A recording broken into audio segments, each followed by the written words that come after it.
Company side Sethu from Coimbatore. இப்போ நிறைய notice appeal நிறைய வந்துட்டுருக்கு. எப்படின்னா ஹெச்எஸ்என் எஸ்ஐசிக்கோட பேஸ் பண்ணி பாம்பேயில் ஒருத்தர் மேனுஃபேக்சர் இருக்கார் அப்படின்னா அவருடைய ப்ராடக்ட்டுக்கு வந்து 12% ரேட் ஆஃப் டேக்ஸாக இருக்கும்.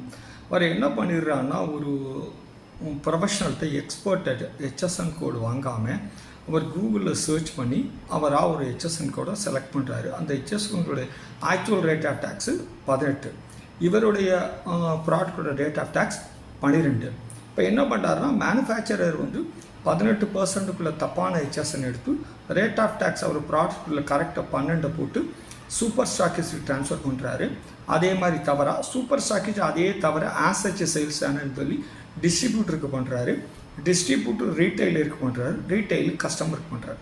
ரீட்டைலருக்கு என்ன திருப்பி டிபார்ட்மெண்ட்டில் நோட்டீஸ் கொடுக்குறாங்கன்னா, நீ எடுத்திருக்க ப்ராடக்டோடைய ஹெச்எஸ்என் கோடு வந்து 18, ஆனால் 12 செலக்ட் பண்ணுறீங்க, பாக்கி 6% அலாங் வித் இன்ட்ரெஸ்ட்டோட கட்டுங்க, பெனால்ட்டி இன்ட்ரெஸ்ட்டோட ஷார்ட் பேமெண்ட் ஆஃப் டேக்ஸ்னு கொடுக்குறாங்க. அப்போ இவர் என்ன சொல்கிறார், ஆக்சஸ் சேல்ஸு எனக்கு வந்து நான் வந்து என்னுடைய சூப்பர் ஸ்டாக்கிஸ் மேனுஃபேக்சர் டிஸ்ட்ரிபியூட்டர் போட்டால் தான் சொல்கிறேன் ரிப்ளை கொடுக்குறேன். அது சரியான ரிப்ளை இல்லை, அவர் தப்பாக போட்டிருக்காரு, அதை வச்சு ஒரு பாஸ் ஆன் பண்ணிகிட்டே வராரு.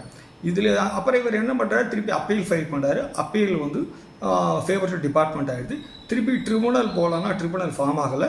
ஸோ இவர் வந்து ஹைகோர்ட்டு போய் ஹைகோர்ட்டில் ஃபேவர் டு அசஸியாக வந்துடுது. இப்போ நம்ம இதுலேருந்து என்ன தெரிஞ்சுக்கணுன்னா, ஹெச்எஸ்என் கோடு எஸ்ஏசி கோடு எடுக்கும்போது ப்ராப்பராக நம்ம ஜிஎஸ்டிஎன் சைட்டில் பார்க்கணும், இல்லை அதுக்குள்ள சட்ட புஸ்தகங்கள்ல பார்க்கணும், இல்லை எக்ஸ்போர்ட் ப்ரொஃபஷனில் கேட்கணும். ஒழிய தப்பான ஹெச்எஸ்என் கோடு எஸ்ஏசி கோடு எடுத்தால் we are welcoming litigation to our place officer. Okay, thank you.